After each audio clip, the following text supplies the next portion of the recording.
We usually think of viruses as these mindless, destructive little wrecking balls, right? Just barging in and breaking things until our immune system finally catches them. But when we look at retroviruses, the reality is far more calculating, incredibly precise, and honestly, a whole lot more fascinating. Welcome to today's Explainer. We are diving into a microscopic world where these retroviruses act like the ultimate, highly sophisticated secret agents. They don't just break in, they execute these long-term, stealthy, covert operations right inside our very own cells. Here is our mission briefing for today's Explainer. We're going to track the initial retroviral invasion, see exactly how these viruses hide in plain sight, and look at the incredible historic story of the Berlin patient. After that, we'll explore how scientists are hunting down these sleeper cells, uncover a shocking twist about the enemy within, and finally, we'll actually witness evolution happening in real time. Let's jump right in. Let's kick things off right at the perimeter. How does this microscopic spy actually break in? Well, the virus executes its first major strategy by integrating its own code directly into our DNA. And I want to be clear, this isn't just a simple smash and grab. This is a highly coordinated infiltration into the absolute headquarters of our cells, the nucleus. This covert breach happens in 3 distinct, perfectly regulated steps. First up, we have processing. The viral DNA acts almost like a pair of microscopic wire cutters, carefully cleaving its own ends to get ready for insertion. Next is joining. This is a crucial strand transfer, where the virus literally splices its foreign genetic material into the host's own DNA. And finally, the repair phase. The cell basically fills in the gaps, acting like genetic spackle to seamlessly hide that newly inserted sequence. It creates what we call a permanent provirus. Honestly, it's a flawless genetic heist. And here is the ultimate molecular breaching tool that makes it all happen, the integrase enzyme. Look at how it forms this complex catalytic tetramer when it's around both viral and host DNA. It physically clamps down on both sets of genetic instructions, acting like a set of molecular lockpicks and welding tools all in one. Without this highly specific enzyme forcing those strands together, the virus simply couldn't establish a permanent foothold. Okay, so the virus is in, but what it does next is arguably the most brilliant and terrifying part of the whole operation. It goes completely, absolutely dark. Once the integration is done, it doesn't immediately start multiplying and setting off alarms. Instead, it plays a devastatingly effective long game. We call this viral latency. Think of it as establishing molecular sleeper cells that your immune system simply cannot see. It's the ultimate stealth mode. The virus's genetic code is sitting right there, physically embedded in our DNA. But because it's dormant and not actively churning out new viral particles, our immune defenders just walk right past it. They're patrolling the area completely unaware of the massive threat lurking right beneath the surface. And these guys don't just hide out in the blood. They establish deep cover strongholds in anatomical reservoirs like the lymphatic system, the gut, and even behind the blood-brain barrier. They set up shop right inside long-living cellular reservoirs like macrophages and CD4-positive T cells. I mean, these are the exact cells meant to protect us, and the virus turns them into permanent safe houses. It's a systemic, deeply entrenched occupation.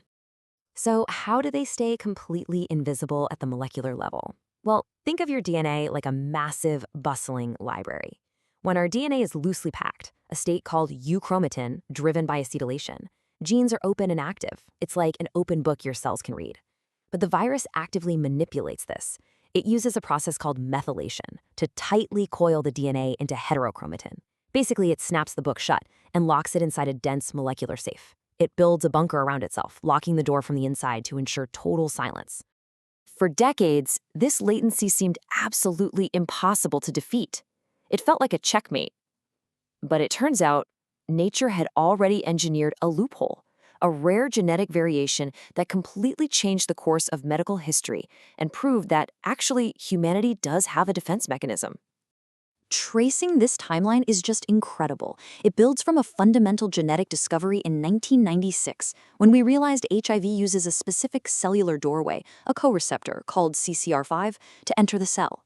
By 2007, we had drugs like Maraviroc approved to block that exact receptor. But 2009, that was the absolute game changer. Timothy Ray Brown, known globally as the Berlin patient, received a bone marrow transplant for leukemia. His doctor brilliantly chose a donor with a rare genetic mutation impacting that CCR5 doorway. That single decision resulted in the very first sustained remission of HIV. And it wasn't a fluke, as we saw with the London patient a decade later in 2019. So what does this CCR5 delta 32 mutation actually do? It acts as a biological deadbolt. It completely locks the door on HIV. People with this specific mutation simply do not express that CCR5 receptor on the surface of their cells. The virus approaches, it's ready to infiltrate, but the doorknob is literally missing. Because the Berlin patient's immune system was replaced with these locked door cells, the virus was effectively cleared. It had nowhere left to go, nowhere to hide, and no way to replicate. Now, obviously, we can't just give everyone living with HIV a massively risky stem cell transplant. That's just not scalable. So, scientists are developing entirely new counterattacks. We need targeted molecular counterintelligence to hunt down these sleeper cells exactly where they live. We are actively fighting back with some mind-blowing precision strikes. We're talking about using CRISPR as molecular scissors to literally snip the virus right out of the host genome. Of course, we have to be super careful about off-target effects so we don't accidentally cut healthy DNA, but the potential is huge. We're also exploring strategies like block and lock, which essentially forces the virus into such a super deep, permanently coiled latency that it can never, ever wake up. And then there's the shock and kill approach, where we take the exact opposite route. We intentionally, artificially wake up the sleeper cell so our immune system can finally see it. By using specialized latency reversing agents, we shock the cell out of its dormant state. The hidden provirus is forced to activate and make viral proteins.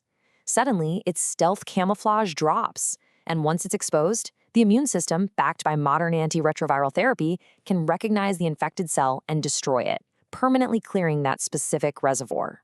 Okay, brace yourselves. We're about to completely flip the script on who the enemy actually is here. Up until now, we've talked about retroviruses as these dangerous foreign invaders that we have to eradicate.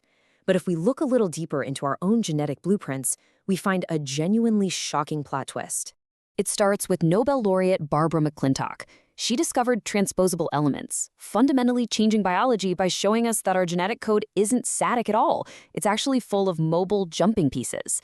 A massive chunk of our genome is made up of these transposable elements, sequences that can just copy and paste themselves all over our chromosomes. They're constantly shifting around. Which leads us to the ultimate spy twist.